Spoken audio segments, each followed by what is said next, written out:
Assalamualaikum warahmatullahi wabarakatuh. Selamat pagi anak-anak. Salam sehat selalu. Ya, kita kembali pada segmen Ayo Belajar. Pada segmen ini kita akan membahas tentang konsep dan kebijakan perdagangan internasional. Nah, pada video kali ini babnya tentang perdagangan internasional.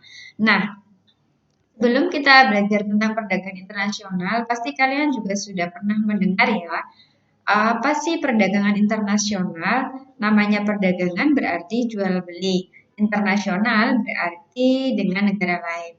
Jadi perdagangan yang terjadi dengan negara lain. Nah, kurang lebihnya perdagangan internasional itu adalah seperti itu ya. Perdagangan yang terjadi antara negara lain. Nah, untuk indikator pencapaian kompetensinya adalah menjelaskan pengertian perdagangan internasional, menyebutkan manfaat perdagangan internasional, menyebabkan faktor pendorong dari perdagangan internasional.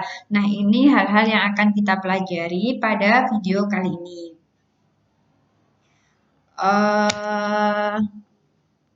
Yang pertama tentang pengertian perdagangan internasional. Nah, yang sudah kita singgung tadi di awal ya, bahwa perdagangan internasional itu berarti jual beli dengan negara lain. Jadi, proses tukar-menukar atau jual beli barang dan jasa yang terjadi antara dua negara atau lebih. Nah, ya itulah yang dinamakan perdagangan internasional. Nah, kemudian manfaatnya apa? Nah, perdagangan internasional itu juga memiliki beberapa manfaat. Yang pertama, memperoleh devisa. Apa sih Bu devisa itu? Devisa itu adalah pendapatan yang berasal dari mata uang asing. Nah, itu disebut devisa. Lalu memperluas kesempatan kerja. Kalau ada kegiatan ekspor impor, pasti membutuhkan tenaga kerja untuk melakukan kegiatan ekspor tersebut. Maka dari itu, hal tersebut dapat memperluas kesempatan kerja. Pastinya akan mengurangi pengangguran. Ketiga, menstabilkan harga-harga. Nah, apabila ada kegiatan ekspor dan impor barang, barang yang sebenarnya hanya sedikit, itu akan bertambah banyak sehingga harganya akan stabil, jadi tidak terlalu tinggi. Kan semakin banyak barang itu akan semakin rendah harganya, kan begitu. Kemudian yang keempat, meningkatkan kualitas konsumsi. Nah, semakin baik barangnya, maka kualitas konsumsi akan semakin baik pula. Kemudian dapat mempercepat alih teknologi. Dengan kerjasama perdagangan internasional, alih teknologi juga akan semakin cepat ya. Karena kita akan berpikir untuk meningkatkan teknologi yang menjadi lebih baik supaya barang yang dihasilkan juga lebih baik. Nah, itu tadi kelima dari manfaat perdagangan internasional.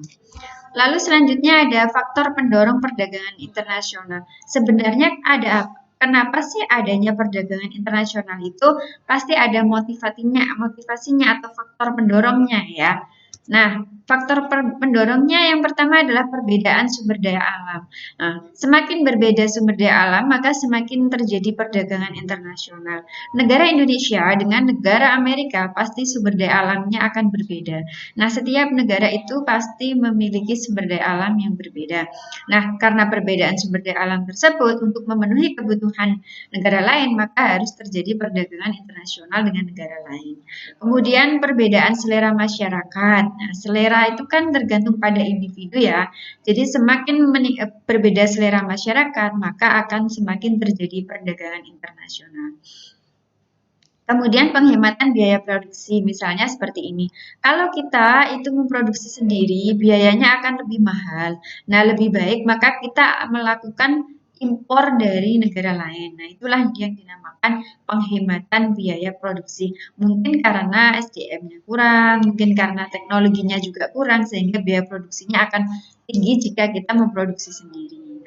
Kemudian ada perbedaan teknologi. Nah, ini tadi sudah disinggung bahwa teknologi yang berbeda akan mengakibatkan adanya perdagangan internasional. Kenapa? Karena dengan teknologi yang kita miliki belum tentu bisa memproduksi barang yang sama dengan negara lain. Itu ya. Jadi ada 4 yang mendorong terjadinya perdagangan internasional. Kemudian ada juga faktor penghambat. Jadi kalau ada pendorong pasti ada penghambatnya. Lalu apa faktor penghambatnya itu? kondisi keamanan suatu negara. Misalnya akan terjadi perang ya, di sana terjadi perang misalnya. Nah, kita tidak mungkin akan berdagang ke sana, bisa-bisa nanti barangnya habis atau kita malah kena masalah di sana. Nah, itulah kalau kondisi keamanan itulah yang mengakibatkan yang menghambat perdagangan internasional. Kemudian kebijakan ekonomi internasional oleh pemerintah, misalnya kan kebijakan perdagangan internasional itu kan ada banyak ya. Misalnya di sana kebijakannya tidak boleh impor atau tidak boleh ekspor, itu kan ya.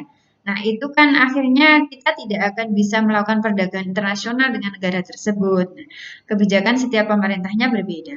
Kemudian tidak stabilnya kurs mata uang asing. Misalnya kurs mata uang yang akan kita ekspori barang itu tidak stabil. Nah, akhirnya kan tidak akan terjadi perdagangan. Nanti bagaimana kalau tidak stabil? Nah, pertukarannya bagaimana? Maka nilai uangnya akan turun atau naik kan ya, seperti itu. Nah, itu ya. Oke, jadi ada faktor pendorong, ada faktor penghambat. Lalu kita sebelum ke kebijakan perdagangan internasional pada pertemuan selanjutnya, kita evaluasi dulu ya. Jadi yang tadi kita bahas itu adalah perdagangan internasional, ada faktor pendorong, ada faktor penghambat dan ada manfaat. Nah, sekarang untuk selanjutnya yang akan kita bahas di pertemuan selanjutnya, kalian kerjakan dulu materi soal ini ya. Yang pertama, buatlah skenario mengenai apa yang terjadi jika suatu negara itu tidak melakukan perdagangan dengan negara lain. Buatlah sebanyak mungkin skenario yang mungkin terjadi. Kamu boleh menggunakan asumsi-asumsi yang dibutuhkan untuk mendukung argumen. Nah, tugas ini adalah tugas kelompok 2 orang ya. Nah, ini akan kita bahas di Google Meet pertemuan selanjutnya. Sebelum kita ke kebijakan perdagangan internasional. Nah, ini ya, ini soal nomor 1. Membuat skenario bila suatu negara tidak melakukan perdagangan dengan negara lain. Kemudian yang kedua, berikut tabel yang harus diisi terkait jika Indonesia melakukan dan tidak melakukan perdagangan internasional. Jadi kamu akan membuat tabel seperti ini. Di tabel yang pertama, jika terjadi perdagangan internasional, maka apa yang terjadi pada negara tersebut, dan jika tidak terjadi perdagangan internasional, apa yang akan terjadi pada negara tersebut. Itu yang kedua ya. Kemudian yang ketiga, sebutkan barang-barang di sekitarmu yang merupakan buatan luar negeri. Mengapa kita mengimpor barang tersebut? Jadi berikan alasannya, mungkinkah kita membuatnya sendiri? Nah, seperti itu ya. Barang apa saja yang buatan luar negeri, satu aja.